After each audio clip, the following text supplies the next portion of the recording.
What is up, Addicts? In this video, I'll be giving a visual guide for this week's normal time trial, RC Bandito time trial, and the premium race totaling over $300,000. Note that the time trials can only be completed once a week for the full $100,000 payout. The premium race, however, can be completed in a limited amount of times with a 48-minute cooldown between each win. Also keep in mind that rocket-powered / flying vehicles cannot be used in time trials. So, starting off with the time trial this week, which is Route 68, I highly recommend either the Pariah, Itali GTO, Itali RSX, Devest 8, Emirates, or Krieger for this time trial. As for the budget vehicle for this time trial, as always, I recommend a fully upgraded Batty 801 constantly holding wheelies for as long as possible. In terms of route, this time trial is very easy as it's just following the main road at top speed, so there aren't really any shortcuts for this one. Since this has some high speed turns with traffic on top of that, if you fear you're going to spin out or hit a car or go off the road, just let off the throttle for a second and then get back on it again.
Moving on to this week's RC Bandito time trial, which is Cemetery. As always, you need to own an RC Bandito in order to participate in these.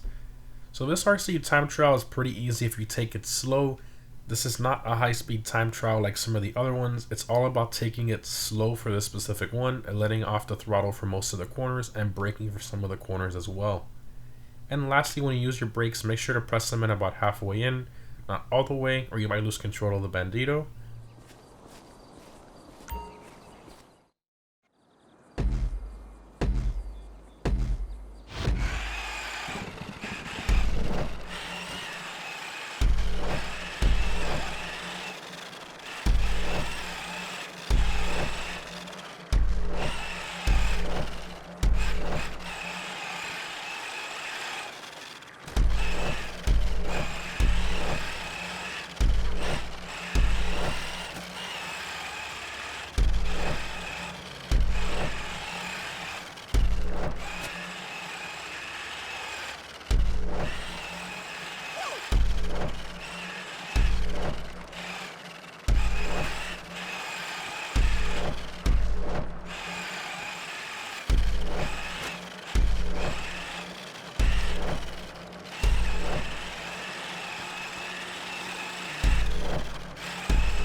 And lastly, we have this week's premium race, which is Art to Art. This one is restricted to the motorcycles class. I highly recommend either the Shotaro or a Hakushu drag for this race. If you're on a budget for this one, I'd recommend a fully upgraded Akuma. This track is pretty corner intensive, so the Akuma does perform a little better in the Batty 801. However, keep in mind that it will still be very difficult to beat good drivers who are using the Shotaro or the Hakushu drag because they're just substantially better in terms of handling and speed. For those of you who've never done this race before, I highly recommend practicing the normal version of this race first, so you can kind of familiarize yourself with the braking points and stuff like that. There are some areas where you will need to brake, if not you will hit a wall or a tree, which forces you to respawn.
And that's it, guys. The normal time trial this week is very easy if you use one of the cars I mentioned that can manage to keep the car on the road without hitting any traffic.